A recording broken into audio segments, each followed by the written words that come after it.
Čika Story je urednik emisije. Nalazimo se na parkingu hotela Bau u Mariboru. Dan je sunčan, pravi prolećni. Sa mnom je Milan. Milane, da li si pripremio neku turu za danas i kuda idemo? Pošto smo centar grada smo vidjeli, to smo prošli. Hvala Bogu, danas je vrijeme odlično za putovanje motorom. Ovako sam pripremio put, sad bi išli prema Ptuju. Dobro. Pa iz Ptuja bi išli do Ljutomera. Tamo ćemo popiti kakvo piće, vidjet ćemo koliko ćemo potrošiti vremena, to je otprilike nešto manje od 60 km van autoceste, znači lokalnim putem, to nam treba oko slabi sat vremena. Nakon toga bi morali ići vidjeti Lendavu, a na zapad ne možemo, pošto je danas sve na zapadu kišovito, nema smisla da krenemo u kišu. Dobro, hvala, zvuči primamljivo. Oblačimo jakne, stavljamo kacige na glavu, rukavice obavezne, tako Milane, moraju rukavice. Evo, nikad se ne zna šta. Mada mi ne planiramo da padamo, ali... Pa niko nema u planu da padne, ali rukavice su kao kaciga, osnova. Malo šale za početak. Čuvajmo sebe. Dan je veoma lep. Nadam se da ću uživati u današnjoj vožnji sa Milanom, moj domaćin iz Maribora, zvani Hitri. Odličan vozač. Milane, da mi daš fore jedno od 2 km pa me stigni, a može? Može. Ajde, idemo. Ajde. Palimo ljutu mašinu. Nikada ranije nisam vozio kroz ovaj deo Slovenije. Danas me vodi moj prijatelj Milan Leskovar iz Maribora, iskusan motociklista i pravi poznavalac ovog kraja. Tokom današnje vožnje prepuštam se njemu. On bira rutu, stajanja i pokazuje mi ono što turisti obično ne vide. Vozit ćemo kroz Štajersku, uz reku Dravu.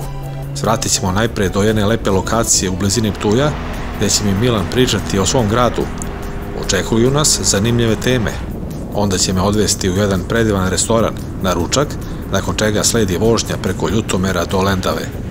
Popećemo se na toranj, a onda se do Maribora vratiti nekim baš nestvarnim predelima. Ovo nije obična vožnja, ovo je lokalna priča iz prve ruke. Stavite kacige, zakopčajte jakne. Idemo. Prelazimo preko Puhovog mosta, jednog od najlepših mostova u ovom delu Slovenije. Dužine je preko 800 metara. Dok vozimo preko Drave osjećamo kao da letimo iznad reke, a pogled, to vam kamera ne može preneti. Ovo se mora doživjeti. Milane, gdje smo to došli? Pa to smo došli sad na Ptuj. Tu je jedno dobro mjesto za, ali vidim, za popit piće uz Dravo, kao nekakva plaža.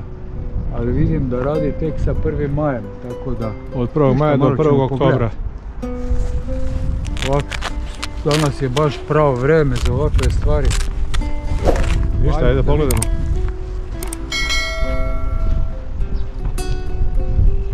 To ti je slično kao uz Dunav. Da. A to je kao neka plaža ovdje leti.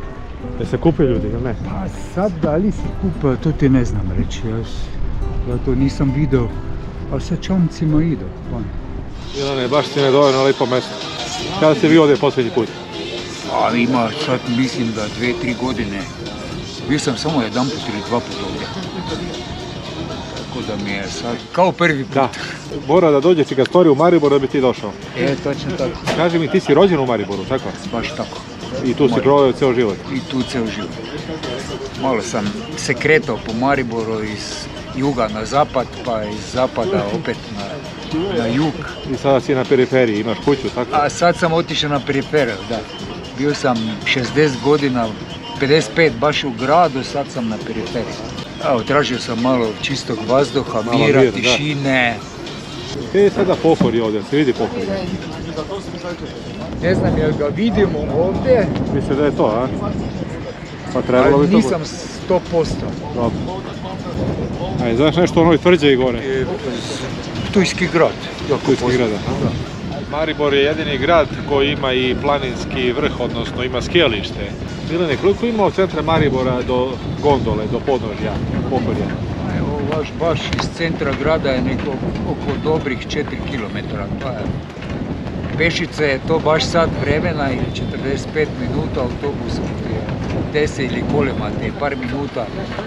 Tako da tamo gdje je veliki parking, onda gondola, počne skijalište već u samom podnožju.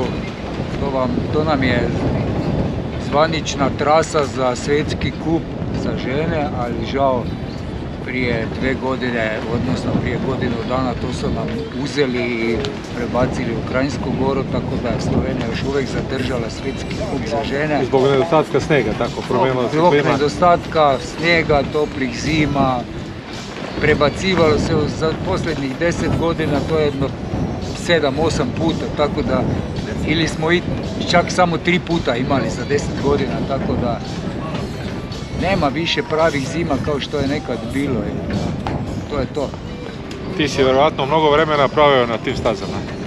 Pa bile su godine, dobro, sad posljednjih 10 možda ne toliko, ali prije sam bio jako dosta, baš sam i radi za skijaški klub jedno 10-15 godina. Kao ski učitelj ili? Jesam. Radio sam i moj sin je trenirao skijanje, tako da bili smo na tim stazama 15-20 godina, 42 ili 43 km i to ti je, kao što piše, najduži skijalište u Sloveniji. Tako da, mada ih puno ima i Krvavec i Kranjska Gora, ali malo su kraće. Je ove zime bilo snega tamo, je bilo skijanja?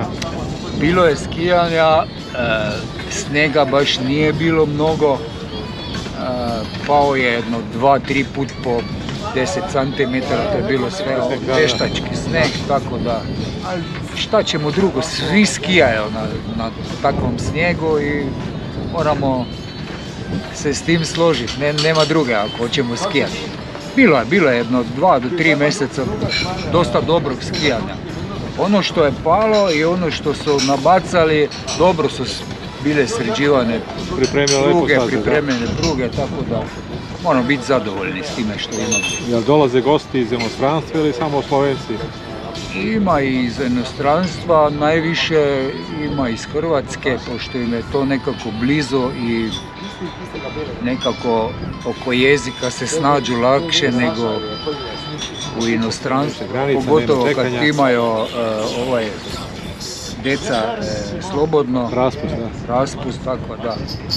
Onda su kapacitete hotelske popunjene. Ima i privatnog smještaja? Ima i puno privatnog smještaja, ima i čak više nego što treba, pošto to je bilo nekad sve pripremljeno za ovaj svjetski kup i tada je dolazilo jako puno stranaca. U kom mjesecu je bilo to takmičenje? Pa imali smo u januaru par godina, onda su to prebacili na februar, pošto su mislili da će tad biti više snijega, ali to nekako nije izašlo, tako da evo, sad smo momentalno bez svjetskog kupa. Vratit će se ovdje. Pa možda kada se klima bude promijenila. Pitanje je sve. Da popijemo piće pa da nastavimo dalje vožnju. Idemo za Ljutomer. Za Ljutomer. Odnosno idemo preko Ormoža. Ne znam, ti me vodiš. Ja baš sam pogledao pa idemo čak, to mi je koji kilometar više, idemo preko Ormoža pa kasnije Ljutomer. Dogovoreno, hvala. Završili smo pauzu pored rijeke Drave, nastavljamo dalje našu avanturu. Napustili smo Ptuj, jedan od najstarijih gradova u Sloveniji. Za sobom smo ostavili Dravu, a ispred nas beskrajni vinogradi i brda koje se valjaju kao tepih. Ova ruta prema Ljutomeru nije samo vožnja, ovo je razglednica koja se menja svakih 5 minuta. Asfalt savršen, krivine taman koliko treba da uživaš, a da se ne umoriš. Povremeno prođemo kroz mala naselja, kroz tišinu i red, kroz kraj gdje je sve pod konac, od trave do fasade. Ali nije to ono što me oduševljava, to je osjećaj, kao da si zalutao u neku drugu verziju Balkana, mirniju, pitomiju. I dok se približavamo sljedećoj, veoma interesantnoj lokaciji, a uskoro ćete saznati o čemu se radi. Jedno mi je jasno, ovo je ruta na koju ću se vraćati. Ne zbog brzine, već zbog osjećaja da ovde još uvek postoji mir koji beži iz gradova.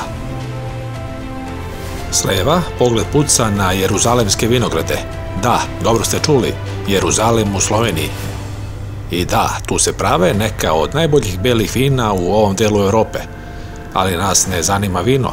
Nas vozi duh slobode, zvuk motora i taj neobjašnjivi osjećaj kada znaš da si na pravom mestu u pravom trenutku. Milan me danas vodi samo na lepa mesta. Pa evo, stigli smo u poznatu gostionicu između brda, puna grožđa, gdje se izrađuje najbolje vino u Sloveniji. Mada mislim da je tako, možda još gdje drugdje isto. Ovdje dođu pogotovo Austrijanci na ručkove i ovak na meso i te stvari, na pladno. Jako lijepo lokaciju, pogled na sve strane, na Austriju, na Mađarsku. Aha, kako se zove ovaj objekat? Taverna. Često dolaziš ovde? Pa ne baš često, ali par puta u godini. Tu nam je sa motorima, često prolazimo u ovom smjeru prema Mađarskoj, pa idemo ovdje preko, pa idemo barem na piće ili isto nešto malo pojedemo. Znači jedan ovakav tref punkt za bajkere. Ima i parking. Ima dosta velik parking, da. Pogledajte na sve strane. Gostišće taverna. Ima čak do 23. Otvoreno od 11 do 23. Samo da vidimo prvo ovdje pogled, Milane. Na ovoj deonici ne može samo da se vozi, mora i da se stane. Zato svraćamo u Gostišće taverna, pravo lokalno mesto, sklonjeno od glavnih putnih pravaca, a kao stvoreno za predah. Okolo zelenilo do horizonta, vinogradi se spuštaju niz padine, a vazduh čist i mirisan, kao da dišeš prirodu. Tišina, crkut ptica i miris domaće kuhinje u vazduhu. Ovo je onaj trenutak kada skineš kacigu i ne žuriti se nigde. Ovde nema velikih reklama, nema gužve, samo tišina, miris drveća i onaj osjećaj da si naišao na pravo mesto. Motori nam se hlade, a mi već znamo. Ovde ćemo ostati malo duže nego što smo planirali. Ulazimo unutra. Prava domaćinska atmosfera. Drveni stolovi, bela peć u uglu, slike po zidovima koje pričaju priču ovog kraja. Nema pretjerivanja, sve je jednostavno, ali sa ukusom. A osoblje, nasmejani i opušteni.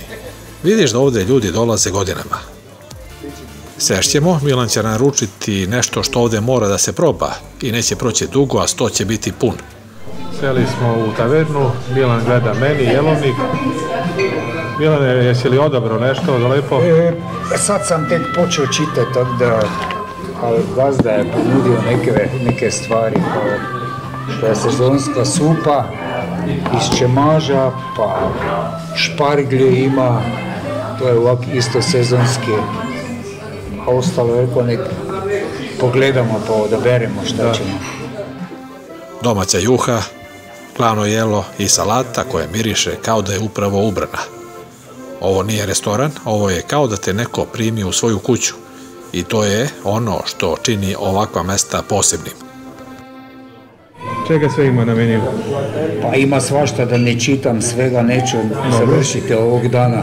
Dobro, a predlog je? Pa predlog bi bio da uzmem možda ploču sa žara za 2 osobe. Tu imam kordon bleu, pa mešano meso na žaro, riž, krompir, ocvrto povrće, imaš još neke priloge, luk, gorčica, ajvar i tak dalje. Solato? Mešana salata? Jaz bom tudi mešano salato. Pa za spitka lahko? Dece rdečega boma. Dece rdečega, domačega lahko? Živni Milane, da probam to domaće vino. Prva klasa, nema šta. Evo i stiže i juha. Hvala, hvala. Stiglo je glavno jelo i salata. Lignje na žaru. A Milane, tvoje lignje su? Moji su od cvrti. Sa jajetom. Sa jajetom, aha. Milo Motogir, kompanija koja se bavi izradom moto opreme. Za više informacija kontakti direktno preko društvenih mreža. Prijetno, doviđenja. Završili smo ručak. Nastavljamo vožnju dalje. Dobro smo ručali u Jeruzalemskim goricama, gdje nađemo i vrlo dobro vino. Tako, ne znam da li nam bilo dopušteno ova čaša. Jeste, Valjda je. jeste. Mi ćemo ovako skoncentrirano dalje polako. Idemo prema Ljutomeru, nekih 8 km. Prema Ljutomeru, pa prođemo pored Ljutomera i idemo pravo na vinarijum u Lendovu. Dobro, Pa tamo ćemo slažem se. vidjeti šta. Da.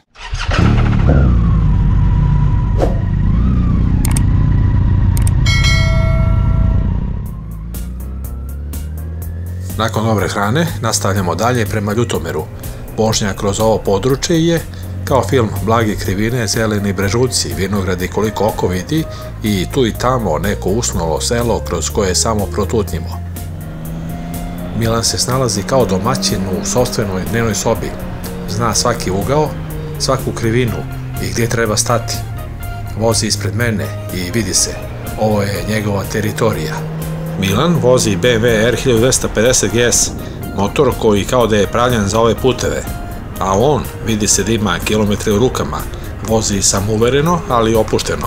Tačno zna kada treba da uspori, kada da stane, a kada da pusti da uživamo u krivini. Pravi vodič, ne zato što priča puno, nego zato što zna kad treba da ćuti. Vozimo kroz Ljutomer, naselje u severoistočnoj Sloveniji, u regionu Prlekija. Poznat je kao centar konjičkog sporta, posebno kasačkog trčanja, koje se ovdje organizuje još od 1874. godine. Grad ima oko 3000 stanovnika, a okolina je prepuna vinograda i termalnih izvora. Ovo je i vinogradarski kraj. Odavde dolazi poznato vino ljutomerski Riesling. Centar je mali, ali uredan, sa trgom, crkvom i nekoliko lokalnih kafića gdje svi sve znaju.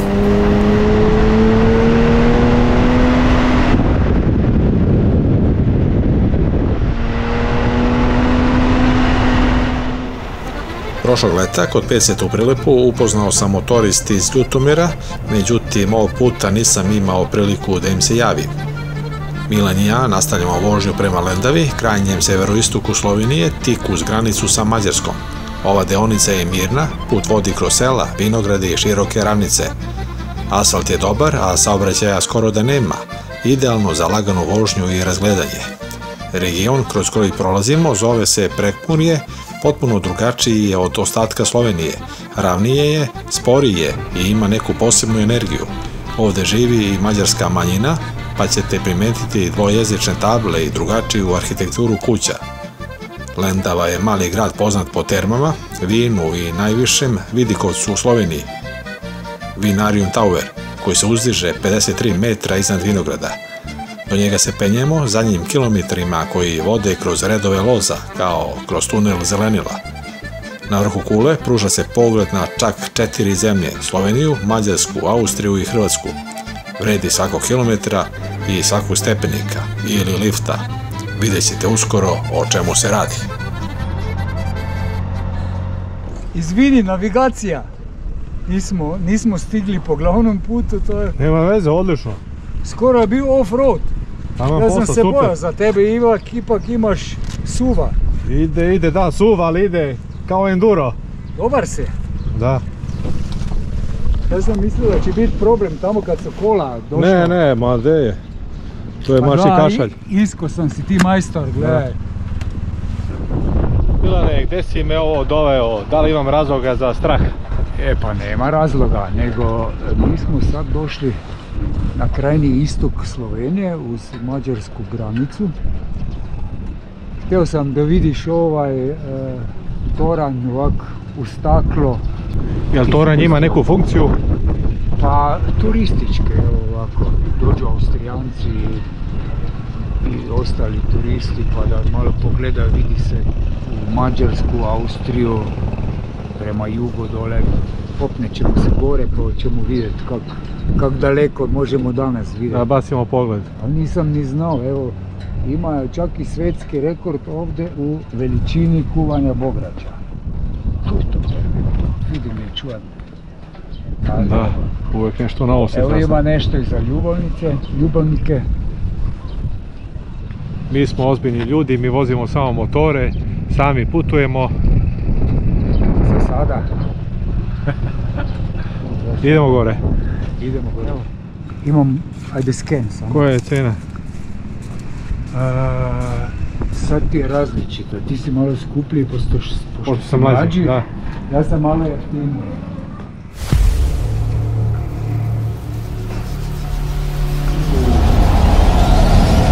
Odo smo u Mađarsku. Ja sam mislio da je brže.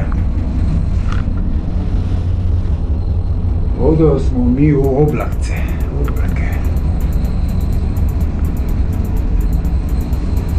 Sad ćemo na razgledište. Da, petica sasvim. 344 metara nadmorske visine.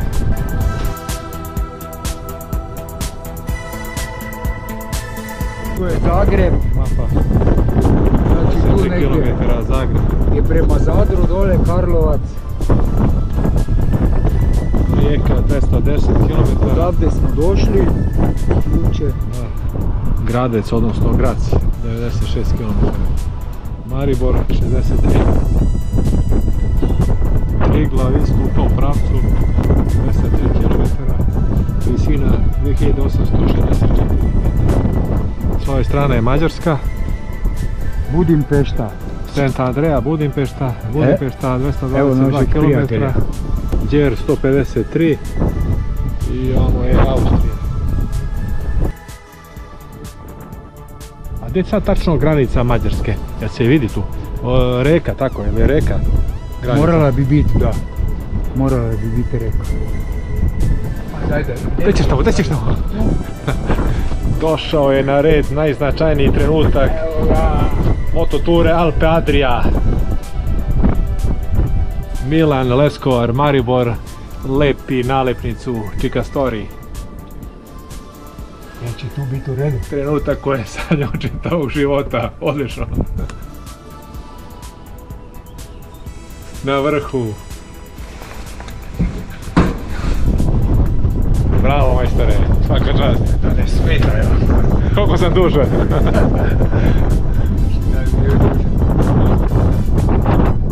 Moramo se čekirati da smo već ovdje. Evo i ovdje je mapa.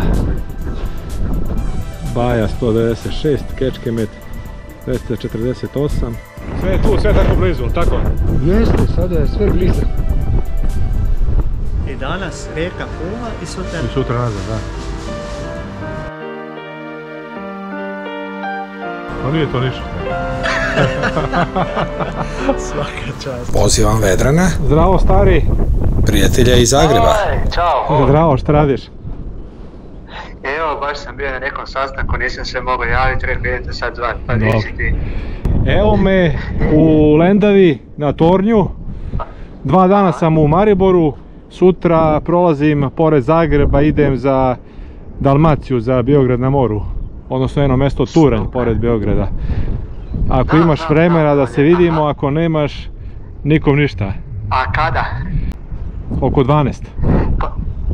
Pa gledaj, ako možeš naciljat oko 12, to bi mi bilo super, ja ti imam pauzu, tako moram sutra biti u firmi. Će biti kiše sutra?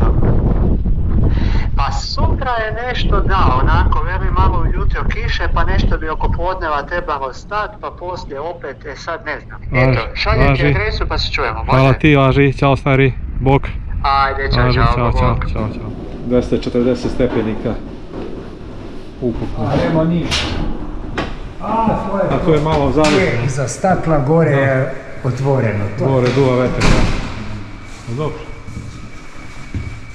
U ovom pravcu 20 km odavde je Takovec u Hrvatskoj. Gdje ćeš? Šta, opet da jedemo? Pa to moraš probati. Šta u pitanju? Slatko. Prekmurska gibanica. Jel vi pravite to? A ovo je manin okus, silopus baš. Ajde, živjeli. Ajde, želim. Ako budete gledali, imali vam slobodno da ne znam nije. Pijemo sve jača i jača pića. Da. Milane, da probamo? Ajde. Što se mora nije teško. I kolač se zove gebanica. Je to originalna? Original, preko... Nije industrijska, da je kupirana. Ne. Razlika je samo u temu da prvi koji su mesto nosili malo veći jabučno selektivanični. Milane, danas me vodiš samo na prava mesta. U top formi si. Trudim se da ti pokažem ono što je za Sloveniju turistički najbitnije. Tako da. Hvala. Prije to. Ćao. Ćao. Uviđenja. Vraćamo se nazad za Maribor, imamo 88 km, odnosno sat vremena vožnje. Milan je hteo da me vodi na još jedno mesto, ali ja nisam prihvatio. Razlog je da bih imao izgovor da ponovo dođem ovdje. Milane, šta kažeš, gdje smo trebali da idemo? Pa trebali smo obići još jedan toranj, nešto više od ovoga u Rogaškoj Slatini. Bio je pre nekoliko mjeseci otvoren i stvarno bi bilo lijepo da ga vidimo, ali ostavit ćemo to za drugi put. Jedan razlog ponovo da dođem. Tako je. Odlično, super, hvala. Vraćamo se polako za Maribor. Iza nas je dan pun vožnje, krivina, pogleda koje ću dugo pamtiti. Od Ptuja preko Ljutomera pa sve do Lendave i Vinarijum Kule, sve je bilo kako treba. Milan je danas bio više od domaćina. Shvatio sam da ne morate da odete daleko da bi se osjećali kao da ste negdje sasvim drugo. Treba vam samo dobar motor, malo volje i čovjek koji poznaje svoj kraj. Milan je danas bio baš pravi vodič. I to je valjda poenta ovakvih vožnji. Gdje smo to došli? Molim? Nismo rekli kud idemo. A nismo rekli kud, da, vidi. Kafe Miraž. Ajde da popijemo neko piće. Ti si redovan gost ovdje? Ne, A nisam nisi? redovan, nego imaš parking. To, da. Nakon kraćeg predaha u kafiću, otići ću do hotela da se malo odmorim i da saberem utiske. Danas je bio baš pun dan, i kilometara, i doživljaja, i novih priča. Kasnije ću se ponovo naći sa Milanom, otići ćemo do centra Maribora da zaokružimo dan uz šetnju i večeru. A sutra, nova etapa, novi putevi, novi ljudi i još jedno poglavlje ove moto avanture. Vidimo se ujutro. To bi bilo sve za danas. Hvala na pažnji i svako dobro. Zdravo. Sad sa sinom razgovaram, rekao čekam, čika storija, prije pola sata rekao samo to se tako sam se... Šta kaže, on ne može veruje. Zdravo, stari. Jesi dobar? Pa dobro, kako si ti, jel te kiša vidi opet? Pa gdje si, Darko? Kućo stara! Molim? Ćao. Prijateljima nisi. Dobar. Kako si, ja? Ti? Kako si putovao? Odlično, super bilo vreme. Vjetar malo raznosio. Ni. Pa gdje može, 500 To se kg. kažem, nema ti motor ko ja. Te kad sam stao slučajno... Ja sam malo teži. Da, sad kad sam stao pored mora vidim duva neki veter, puše nešto, ali...